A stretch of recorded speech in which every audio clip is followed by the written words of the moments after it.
출애굽기 6장 2절부터 9절까지 한 절 한 절 교독하고 마지막 절은 함께 읽겠습니다. 하나님이 모세에게 말씀하여 이르시되 나는 여호와이니라.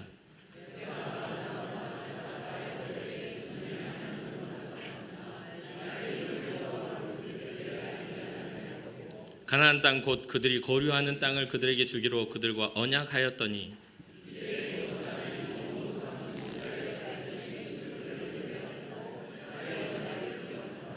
그러므로 이스라엘 자손에게 말하기를 나는 여호와라. 내가 애굽 사람의 무거운 짐 밑에서 너희를 빼내며 그들의 노역에서 너희를 건지며 편팔과 여러 큰 심판들로서 너희를 속량하여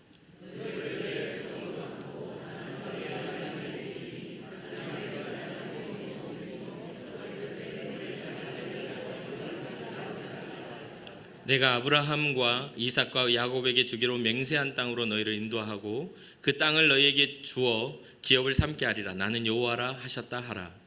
모세가 이와 같이 이스라엘 자손에게 전하나 그들이 마음의 상함과 가혹한 노역으로 말미암아 모세의 말을 듣지 아니하였더라. 아멘. 오늘 본문은 모세가 노예 생활을 하는 이스라엘 백성들에게 자신을 보내신 하나님을 소개하고 또 이적을 보여주고 모세와 아론이 이제는 바로왕 앞에 가가지고 그 이스라엘 백성을 향한 하나님의 뜻을 이렇게 전달하면서 이제 우리를 이집트에서 내보내달라는 그런 요청을 하죠. 하나님이 보내셔서 명령하셨다고요. 그런데 이러한 과정들이 사실은 하나님이 모세를 보내시는 그 과정 속에서 굉장히 하나님이 모세를 설득하고 자신의 권능을 보여주면서 또 이스라엘 백성들에게 나아가면 그것을 돕겠다라는 그 약속을 통해서 이 일들이 이루어졌잖아요. 그런데 막상 모세와 아론이 출애굽기 5장에 바로왕 앞에 나아가가지고 그 이야기를 했습니다. 그런데 바로왕이 그것에서 그러냐고 하나님이 명령하셨냐고 라고 하면서 그걸 수긍하기는커녕 뭐? 라고 하면서 악화가 된 거예요. 왜냐하면 이때 당시에 이 이집트의 왕은 신의 아들이다. 자기는 모든 어떤 나라든 왕은 뭔가 천자다 하면서 신의 아들인 것처럼 자기네들의 어떤 그 권위를 세우고 있는데 보도 듣도 못한 신의 이름을 가지고 와가지고 모세가 그 요청을 하는 것에 대해서 화가 잔뜩 나게 됩니다. 그러니까 상황이 좋아지기는커녕 굉장히 상황이 악화되고 또 하던 일이 더욱더 무거운 짐으로 더 무거운 노역으로 바뀌게 되죠. 바로왕은 더욱더 화가 나가지고 이 이스라엘 백성을 탄압하는 지경까지 이르게 됩니다. 그때 이스라엘 백성들이 이 탄압을 받게 되면서 모세와 아론을 향하여 원망을 하죠. 뭐라고 하냐면 이르되 너희가 우리를 바로의 눈과 그의 신하의 눈에 미운 것이 되게 하고 그들의 손에 칼을 주어 우리를 죽이게 하는도다 라고 말합니다. 하나님의 이름으로 나아가 선포했지만 그게 돌아오는 게 더 큰 폭력과 더 큰 악화된 관계가 되다 보니까 이스라엘 백성들의 마음에는 불평이 확 올라왔죠. 오히려 너는 바로의 눈과 그의 신하의 눈에 미운 것이 되게 해서 그들의 손에 칼을 쥐게 만드냐? 라고 이야기한 것이죠. 그러니까 이러한 상황에서 모세도 이해가 되지 않습니다. 하나님이 보내셔서 왔는데 왜 이런 현상이 일어난 겁니까? 분명히 선포했는데 왜 이렇죠? 라고 하면서 출애굽기 5장의 후반절을 보면 이렇게 기도를 합니다. 왜 주님의 백성에게 괴로움을 겪게 하십니까? 왜 저를 이곳에 보내신 것입니까? 바로에게 들어가서 주의 이름으로 말한 후로부터 그가 이 백성을 더 학대하고 괴롭힙니다. 주님은 주의 백성을 구원할 생각은 있으십니까? 라고 이렇게 이야기를 합니다. 이해되지 않죠. 우리는 신앙생활을 하면서 이와 비슷한 상황들을 겪게 됩니다. 분명히 하나님의 약속이 있어요. 하나님의 복을 주시겠다고 약속했고 우리 신앙생활 하다가 어느 날은 확신 있게 마음으로부터 평안함이 막 몰려와서 우리의 마음을 사로잡을 때도 있어요. 말씀을 들으면 감동을 하고 주의 말씀대로 살아가면 만사가 형통할 것 같은 그런 생각을 갖게 됩니다. 그런데요, 막상 현실로 돌아가 보면 처참한 그 현실 그대로 남아있고 무너진 관계는 그대로 남아있어서 뭔가 더 악화된 것 같은, 뭔가 더 힘에 겨운 그런 것 같은 그런 느낌을 받을 때가 종종 있지 않습니까? 목회를 하는 저도 그런 경험들을 많이 했습니다. 분명히 하나님이 원하셔서 개척을 했는데 현실은 정말 지옥 같은 거죠. 그러한 부분들에 있어서 개척 상황에서 건강은 상하고 하나님은 기도에 응답하시지 않은 거예요. 그런 것처럼 이런 여러분들에게도 그런 경험들이 있을 겁니다. 주의 말씀, 그리고 교회에서 선포하면 목사님 맨날 예수의 이름에 능력이 있다, 예수의 이름에 형통이 있다, 예수의 이름에 병 고침이 있다, 예수의 이름으로 귀신은 떠나간다, 막 성경의 그러한 상황들 속에서 그 근거를 삼아서 막 선포하죠. 그건 정답이긴 합니다. 그런 일들이 일어나요. 그런데 왜 당장 일어나지 않는가? 예수님을 만나서 그러한 능력을 경험했던 사람들의 인생을 조금만 돌아보면 그들의 인생이 정말 비참하게 그 비참함 속에서 걸어가다가 주님을 딱 만나 인생의 반전이 일어났던 것을 보게 되잖아요. 그들이 어떠한 주님을 만나기 위한 노력을 했나요? 아니요.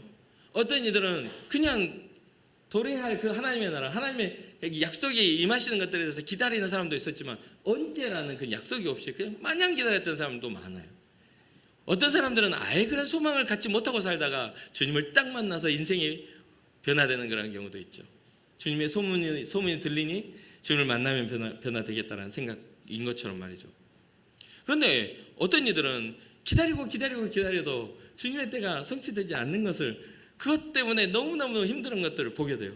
그런데 사랑하는 성도들, 우리는 성경을 알고 있잖아요.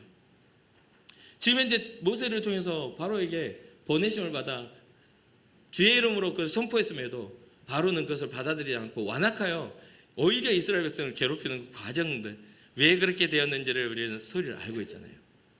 그 과정을 통해서 하나님이 이집트 안에 자리 잡고 있는 우상들을 책망하셨고 10가지 재앙을 통해 그 우상들을 깨뜨리셨고 그 문화 안에 사로잡혀 있었던 이스라엘 백성들의 생각을 위대하신 하나님 앞에서 끄집어냈다는 이야기예요. 그 문화에 익숙해져 버리고 우상에 익숙해져 버리고 화려함에 익숙해져 버렸던 그 이스라엘 백성들을 다시 어떻게 하려고 주님의 마음, 주님의 백성으로 다시 끌어내시려고 이러한 일들이 일어나고 있다는 것이죠. 모세도 이해되지 않습니다. 멀쩡히 살고 있는 나를 안 간다는데 꼭 보내셔서 이런 일을 당하게 합니까라고, 주님의 백성을 구원할 그런 마음이 있으십니까라고 그런 질문하는데 오늘 본문의 주님의 대답이 너무나 엉뚱합니다. 그런 현실의 처참함 속에서 그 질문을 하고 기도하는 모세에게 하는 말이 뭐냐면, 나 여호와야. 그 뭐 어쩌라고요? 그건 누가 모릅니까? 하나님? 하나님이 나를 보내실 때 나를 누구라 하냐고 물으면 나는 스스로 있는 자라고 말씀 그렇게 전하면 된다라고 하셔서 그거 잘 알고 있어요. 그거 모릅니까? 하는데 여기에서 뭐라고 하냐면 내가 전능의 하나님으로 아브라함과 이삭과 야곱에게 나타났다. 엘샤다이, 전능의 하나님으로 나타났다. 그럼에도 불구하고 나는 나의 이름을 그들에게 말해주지 않았어. 나는 전능자였지만 내 이름을 말하지 않았어. 그런데 지금은 너희들에게 말해줄게. 나 여호와야. 이거 하나만으로도 약속한 언약이 실현될 것이다. 그러니까 많은 우상들의 이름들 속에 하나님의 이름을 정확하게 가르치시고 이스라엘 백성들이 그 이름을 따라 그들의 신앙을 세워가기를 바라는 주님의 마음이 여기에 있는 것이죠. 무엇인지 어떠한 것인지도 모르고 마냥 기복신앙인 것처럼 살아가면 10가지 아니 100가지 1000가지의 우상들도 우리에게 신이 될 수 있지만 그렇잖아요. 우리의 창조의 근원 되시고 우리의 생명의 근원 되시고 모든 세상의 이유가 되시는 그 하나님의 이름만이 온전해질 수 있다는 것을 가르쳐주고 있는 것입니다. 여러 가지 우리는 상황 앞에 여러 가지 의문을 품고 왜 빨리 되지 않느냐라고 말하지만 하나님은 이 모든 것들을 기억하시고 그 백성들에게 너희들의 조상들에게 약속한 그 언약을 내가 기억하고 그것을 회복할 거야. 그게 바로 나 여호와란다 라고 이야기해주고 있는 것이죠. 그러면서 모세에게 주님의 이름을 건 약속에 대해서 오늘 본문은 이야기해 줍니다. 이스라엘 자손에게 말하라. 나는 여호와라. 너희들에게 이집트 사람의 무거운 짐 밑에서 너희를 빼낼 그 존재 나는 여호와. 노역에서 건지며 편팔과 여러 큰 심판들로서 속량할 나는 여호와. 아멘이십니까? 너희를 내 백성으로 삼겠다라고 약속했던 그 이름 나 여호와. 너희 하나님이 내가 되겠다. 오늘 본문의 이야기가 그것입니다. 7절에 보면 너희를 내 백성으로 삼고 나는 너희의 하나님이 되리니 나는 애굽 사람의 무거운 짐 밑에서 너희를 빼낸 너희의 하나님 여호와인 줄 너희가 알지라. 다른 우상의 이름이 아니라 살아계시고 일하시는 그 하나님의 이름 여호와, 그 이름을 의지하고 너희는 다시 회복되어야 해. 너희가 회복되어야 할 그곳은 바로 나야라고 이야기해 주시는 것이죠. 그러면서 내가 아브라함과 이삭과 야곱에게 주기로 맹세한 땅으로 너희를 인도하고 그 땅을 너희에게 주어 기업을 삼게 하리라. 나는 여호와라. 그러니까 근본 없이 약속을 바라보는 것이 아니라 믿음의 근본은 하나님께 있음을 정확하게 가르쳐 주시는 것이죠. 평생을 교회를 다녀도요, 이것을 이해하지 못하는 사람들이 있습니다. 뭐냐면 하나님을 내 뜻대로 정의 내리는 거예요. 하나님을 내 뜻대로 정의 내리니까 하나님이 우리의 뜻대로 되지 않으면 하나님이 되시지 않게 됩니다. 뭔가 건강이 필요한 사람은 나를 낫게 해주셔야 하나님이 되는 거고, 물질이 필요한 사람은 나를 부자가 되게 해주셔야 하나님이 되는 거고, 그리고 관계가 무너진 사람은 내 관계를 회복해 주셔야 하나님이 역사하신 거고, 이런 식으로 생각을 해요. 그런데 오늘 본문에서는 주의 이름으로 가도 더 큰 고난이 닥쳐오고 있잖아요. 그 이름을 들은 바로는 더 광분하고 더 화가 나가지고 이스라엘 백성들을 아주 그냥 더 핍박하는 존재가 되고 말잖아요. 그러한 것들이 우리가 살아가는 삶의 믿음의 현실이기도 합니다. 여러분들이 믿음의 사람으로 세상에 나가도 그 믿음의 사람이기 때문에 세상은 여러분들을 대우해 주지 않아요. 오히려 믿음의 사람이기 때문에 여러분들을 더 우습게 보겠죠. 너 예수 믿는 사람이야? 그러면 착하게 살아야 되겠네. 조롱을 해요. 예수 믿는 사람이야? 그러면 정직해져야지 하고 사기치려고 들죠. 하다못해 이렇게 가다가 접촉사고가 나도요, 교회 이름 붙어 있으면요 또 오히려 큰 소리 쳐요. 자기가 와서 부딪혀도요. 인천 금곡교회 교회차야? 그러면 이제 그때부터는 마음이 달라지는 게 사람의 모습이에요. 그러니까 어떤 사람들은, 우리 교회도 마찬가지지만, 우리 교회는 안 떼고 계속 다니지만 어떤 사람은 어디 멀리 갈 때는 교회 이름 딱 떼고 가요. 왜냐면은 운전하다가 신호위반 할 수 있으니까. 교회차가 신호위반 할까봐 하니까 신호위반 하려고 교회 이름을 떼. 뭔가 잘못한 것들에 있어서 교회, 그게는 좋은 명분이 있어요. 교회 욕먹게 안 하려고. 그럼 욕먹게 안 살면 되는데, 뭔가 욕먹게 살 것을 염려해가지고 실수해서 하는 것들은 누가 뭐라고 하겠어요. 그런데 일부러 그것을 떼는 순간 우리는 뭘 떼요? 우리의 신앙의 양심을 떼는 경우가 많아요. 그래서 제가 여기 와가지고 이렇게 인천궁극에 이 자석으로 우리도 돼 있거든요. 한 번도 뗀 적이 없어요. 떼란 말 한 적도 없고요. 우리의 신앙의 양심은 그 근본에 있는 겁니다. 하나님의 자녀의 근본에 있는 거예요. 우리의 잘못을 감추기 위한 도구로 신앙을 사용하는 게 아니라는 겁니다. 근데 오늘날에는 많은 사람들이 나의 잘못을 감추기 위한 도구, 나의 양심에 대한 그런 어떤 찔림을 얻는 것들 때문에 주님을 멀리해요. 내 삶과 내 행위를 합리화시키기 위해서 내게 붙어있는 크리스찬의 그 마크를 뗀다는 이야기죠.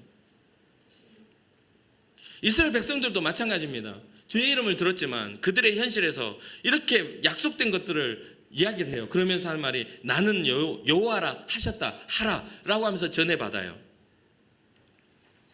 주의 이름 근본자, 세상의 창조주, 전능하신 그 엘샤다의 하나님이라, 아브라함과 야곱과 이삭에게 나타났던 그 전능한 자라, 그 이름 나 여호와라 하라. 그런데 이와 같이 전해받았음에도 불구하고 이스라엘 백성은 이 말씀을, 이 이야기를 듣지 않았다라고 이야기를 오늘 본문 9절에 이야기합니다.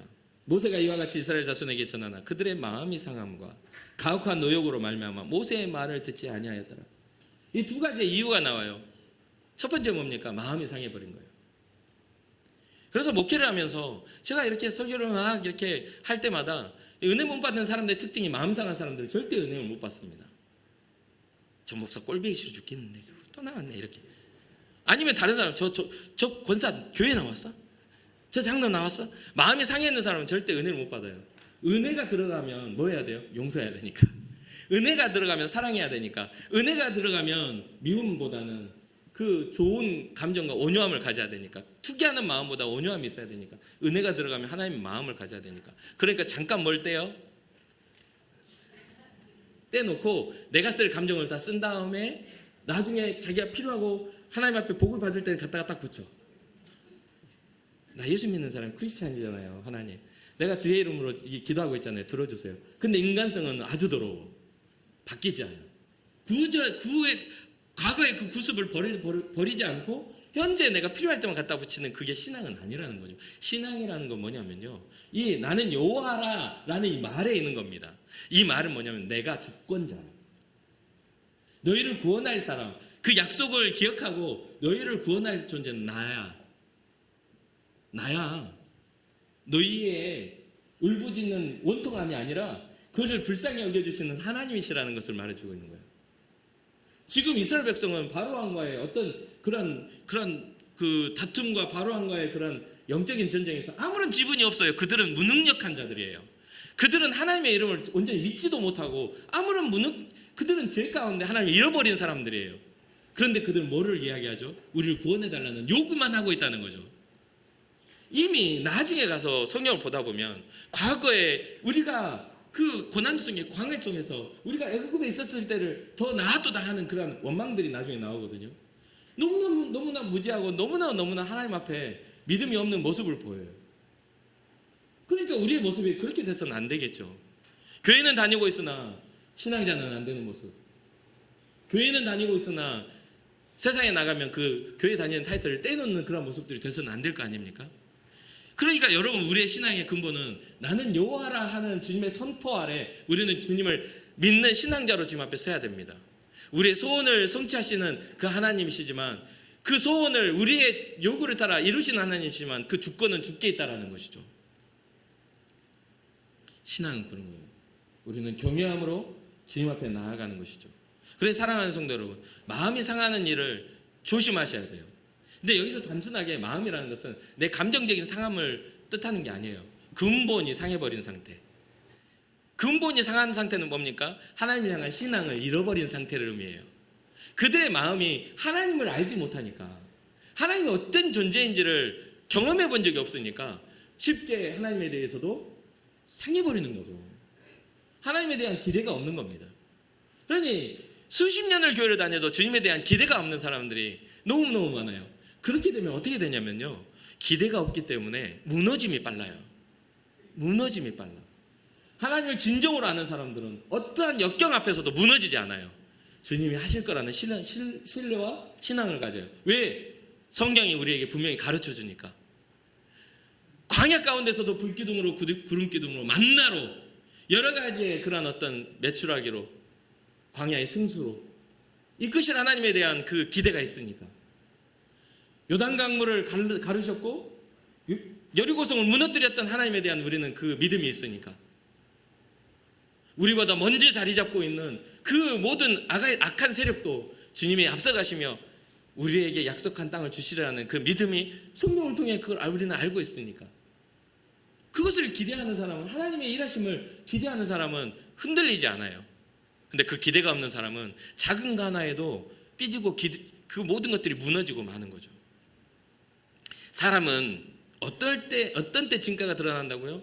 위기가 왔을 때 진가가 드러나요. 위기가 왔을 때 그 사람의 본심이 나와요. 신앙도 위기 상황에 맞닥뜨렸을 때에야 그게 신앙이 진짜 신앙인지 아닌지가 드러납니다. 그러면 옛날에는 그런 말이 있었죠. 남자는 어디 가봐야 알고 군대 가봐야 알고, 여자는 어떻게 봐야 한다? 결혼해봐야 한다. 옛날에 그런 이야기를 했었어요. 진짜 신앙자인지 아닌지는 남자는 군대를 보내봐야 알고 여자는 결혼을 해봐야 한다. 그런데 과거에는 그렇게 말했지만 이제는 조금 달라질 수도 있을 것 같아요. 시대가 달라졌으니까. 예를 들면 남자는 IT 기기를 뺏어봐야 알고,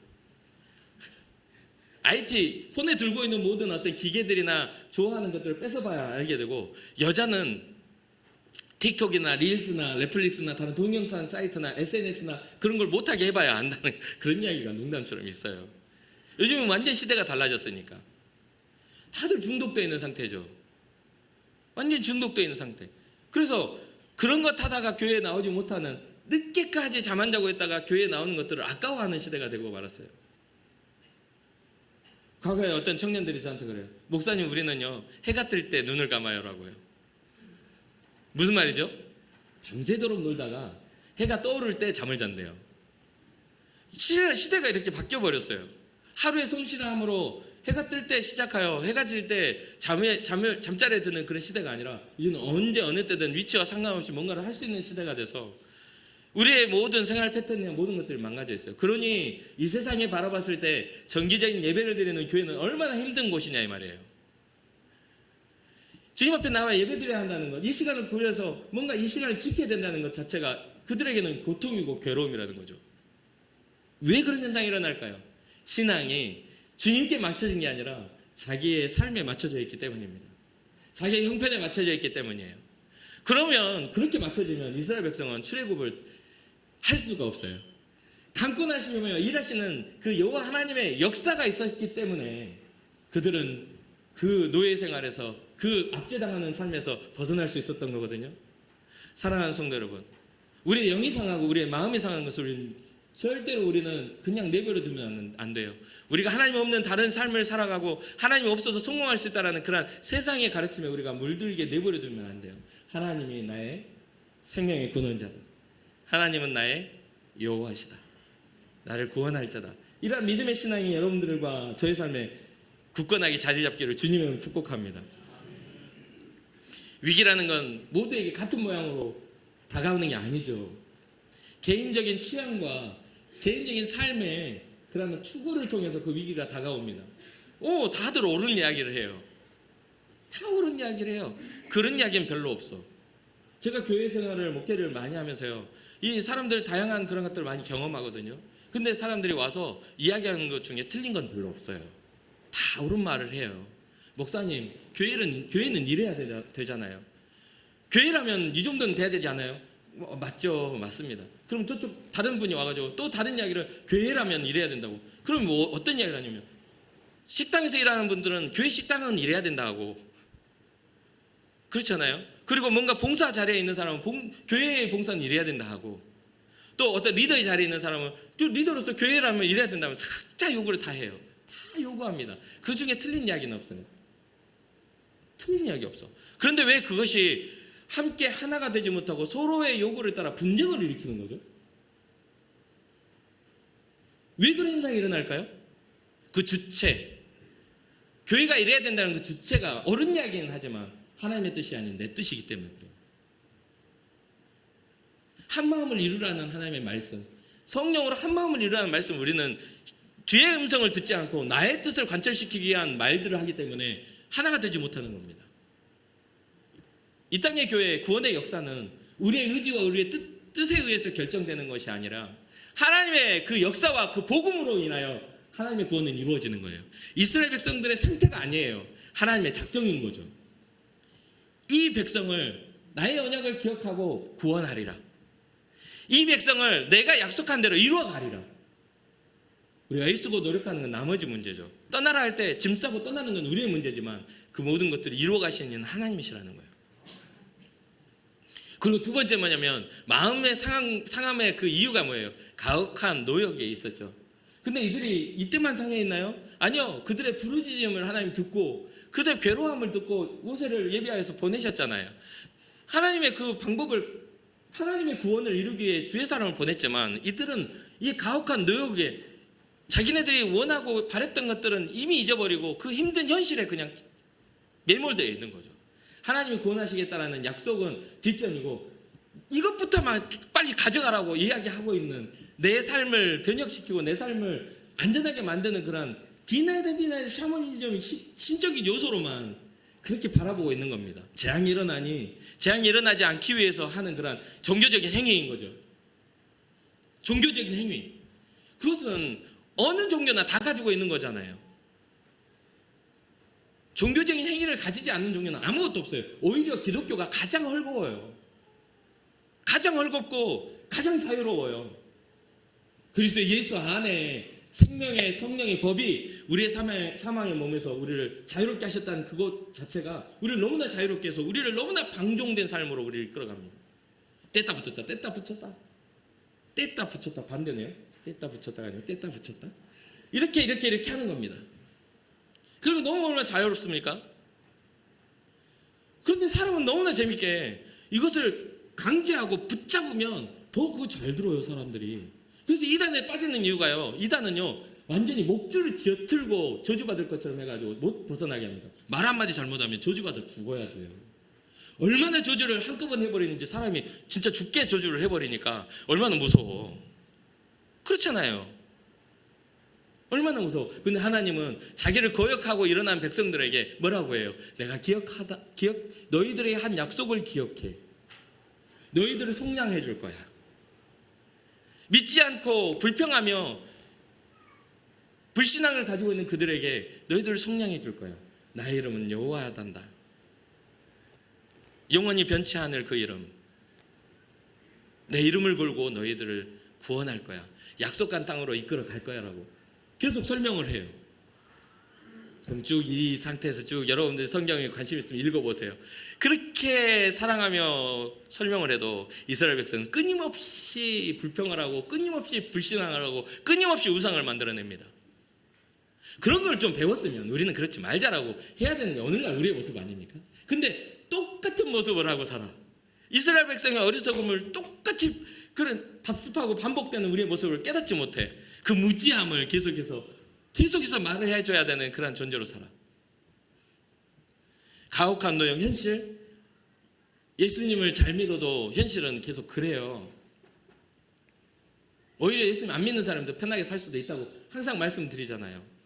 그 현실에 우리의 마음을 빼앗기고 우리의 믿음이 확신이 흔들려 버리지 말고, 오히려 이 견디기 어려운 혹독한 환경 속에서 절망할 수밖에 없는 이 삶 속에서 우리에게 소망으로 다가와 주시는 주님의 그 빛을 우리가 발견해야 되지 않겠냐 이 말이에요. 우리 아무런 공로가 없는데 이 절망스러운 우리 인생 속에 주님이 찾아오셔서 우리의 빛이 되어 주신다는데 감사하게 받아들이고 주님 내게 오셔서 나의 빛이 되어 주세요 하지는 못할 망정. 주님이 다가오시면 문제를 내놔. 이거 해결해 주시면 내 하나님 되게 해주시. 이거 해결해 주시면 내 하나님 되게 해드릴게요. 이거 해결해 주시면 내가 인정해 드릴게요. 이러고 있으면 얼마나 웃기는 일이에요. 보따리 신앙. 건져줬던 내 보따리 어디 있냐라고 하는 보따리 신앙을 하고 있어요. 절대 그러면 안 된다는 거죠. 이스라엘 백성들의 모습과는 상관없이 하나님은 자신의 이름으로 약속을 기억하시고 성취하신 하나님이라고 끊임없이 성경은 이야기해요. 예레미야서 3장 2절과 3절에 이렇게 기록합니다. 이 일을 행하시는 여호와, 그것을 만들어 성취하시는 여호와, 그의 이름을 여호와라 하는 이가 이와 같이 이르시도다. 너는 내게 부르짖으라. 내가 내게 응답하겠고 네가 알지 못하는 크고 은밀한 일을 너에게 보이리라. 이거는 우리의 주권이 아니에요. 이 일을 행하시는 그 하나님 여호와, 이를 만드시고 그걸 성취하시는 여호와, 그의 이름을 두고, 그 이름은 여호와라 이와 같이 이르시도다. 그 이름을 두고 이르시는데 부르짖어봐. 그럼 내가 너에게 응답해 줄게. 알지 못한 크고 비밀한 것들을 가르쳐 줄게. 이 관계를 좀 깨달으셨으면 좋겠어요. 항상 빚받으러 오지 마시고 힘든 일만 있을 때만 크리스찬 돼가지고 내 힘으로 안 될 때만 울고 와가지고 그러게 맨날 울고 있지 말고 한번 생각해 보세요. 누가 여러분 관계 되는데 평상시에는 아는 척도 안 하다가 힘든 일만 있으면 와가지고 형님 내가 아유 그래 하고 처음에는 해줘. 10년 동안 그러면요. 10년 동안 1년에 한두 번씩 그렇게 맨날 아쉬운 일 있으면 울면서 와가지고 언니 내가 한두 번은 도와주는데 10년 동안 그러면 이게 습관이고 관계가 무너지는 거 아닙니까? 우리의 신앙을 보세요. 우리의 신앙을 평안하고 좋았을 땐 주님은 완전히 잊어버리고 살다가 좀 힘든 일 있으면 울고 와가지고 주님 내가 믿음은 드리지 않고 복은 다 받으려고 하는 그런 마음이 옳으냐 이 말이에요. 또 힘든 관계가 뭡니까? 힘들 때 나한테 조금만 빌려달라고 하고 입 싹 닫는 사람들. 전화하면은 언제 그거 빌려 아쉬운 소리 했냐는 듯이 없어. 나 먹고 죽을 것도 없어. 있으면 줄게. 그랬더니 1년 지났는데 없어. 있어도 없어. 그러면 그 관계가 좋냐 이 말이에요. 복은 원하지만 복 받은 뒤에는 입 닦는 신앙. 그런 사람들에게는 나는 여호와라 하는 이 말은 두렵고 떨릴 수밖에 없어요. 하나님 심판의 하나님이시기도 하거든요. 그래서 고린도후서 7장 1절에 이런 이야기를 해요. 그런즉 사랑하는 자들아, 이 약속을 가진 우리는 하나님을 두려워하는 가운데서 거룩함을 온전히 이루어 육과 영의 온갖 더러운 것에서 자신을 깨끗하게 하자. 하나님, 우리는 분명히 우리 구원하신 분이니까, 사랑의 하나님이니까 하나님 아버지라 부르는 우리는 정말 자유함을 얻은 건 맞습니다. 예수 그리스도로 인하여 우리에게 자유함이 있는 건 맞아요. 그런데 그 입 닫는 신앙을 하니까 필요할 때만 와서 아버지, 필요할 때만 와서 소원을 이루어달라고 하고 딱 은혜 주시면 나가는 거예요. 탕자가 되는 거예요. 이제 이게 너무 쉬워지니까 탕자 아들, 탕자 아들, 탕자 아들, 그러다가 쭉 가서 이제 완전히 믿음을 상실하고 어느 때는 하나님이 침묵하실 때가 있잖아요. 지금처럼 보내셨는데 일이 빨리 성취가 안 돼. 계속 고난스러워. 그러면 내 믿음을 버리는 거죠. 아유, 그러면서 하는 말이 뭐냐면요, 기도했는데 들어주신 적이 없어. 그런 사람 정말 많이 봤어요, 저. 근데 사랑하는 성도 여러분, 믿음을 드린 적이 없고 관계가 하나님의 자녀가 된 적이 없는데 무엇을 얻겠어요? 어떤 사람은 그런 이야기를 하더라고요. 정말 간절히 기도해서 자기의 연약한 육신이 딱 고쳐지니까 하는 말이 뭔지 알아요? 아이고, 내가 자꾸 이렇게 아프다가 좋아지기도 하고, 기도받고서는 엄청 좋아져 놓고 아프다가 좋아지기도 하고, 나는 원래 참 이러더라고. 그러면 기도받으러 안 와야지. 기도받으러 안 와야지. 반대로는 어떤 사람이 있냐면요, 아이고 목사님 기도해 주셔서 내 몸이 나으면 열심히 섬기겠다 하고 몸 나으니까 일하러 가. 열심히 섬기는 게 아니라 돈 벌러 가버려. 건강해지니까 어딘지 보이지도 않아. 다리가 건강해지니까 어디까지 간지 모르겠어. 땅끝까지 선교로 가야 되는데 땅끝까지 놀러 가버리더라고요. 그게 무슨 신앙입니까? 얼마나 하나님 앞에 우리가 답답한 신앙생활을 하고 있냐는 거예요. 그러니까 나는 여호와라 하는 이 신앙의 이 개념에 우리는 신앙을 가져야 돼요. 우리의 주권자가 하나님이시다. 우리를 이끌어가시고 우리의 상태와 상관없이 우리는 날마다 그럴 수밖에 없어요. 이스라엘 백성을 통해서 가르쳐 주시잖아요. 우리는 날마다 넘어지고요, 날마다 불평하고요, 날마다 정말 가치가 없어요. 근데 그 가치를 부여하시는 이가 하나님이시라는 거예요. 이런 백성이 무지한 백성이어도 하나님의 소원은 뭐냐면 나의 여호와야, 그거를 알게 하려고 이 약속을 성취할 거야. 나의 백성을 삼아서 내가 여호와임을 알게 하겠다. 예수 그리스도의 복음은 바로 우리에게 그런 것입니다. 우리가 말씀을 마무리할 때 여러분 기억하셔야 돼요. 주님의 복음은 우리의 상태와 상관없이 우리의 하나님이 되시려고 예수 그리스도의 십자가가 우리의 죄를 속량하신 일임을 기억하세요. 그러니 이제는 좀 더 성숙한 믿음의 사람이 되어 주님의 마음에 합한 삶을 살았으면 좋겠어요. 주님을 두려워하는 마음으로 육과 영의 온갖 더러운 것에서 자신을 깨끗하게 하자. 잘못된 신앙과 잘못된 관념에서부터 나로부터 출발되는 신앙이 아니라 주님으로부터 출발된 신앙으로 주님을 경외함으로 주님을 두려워함으로 하나님의 자녀된 그런 모습을 보이며 살아가자. 그것이 우리의 신앙이 되기를 주님의 이름으로 축복합니다. 기도하겠습니다.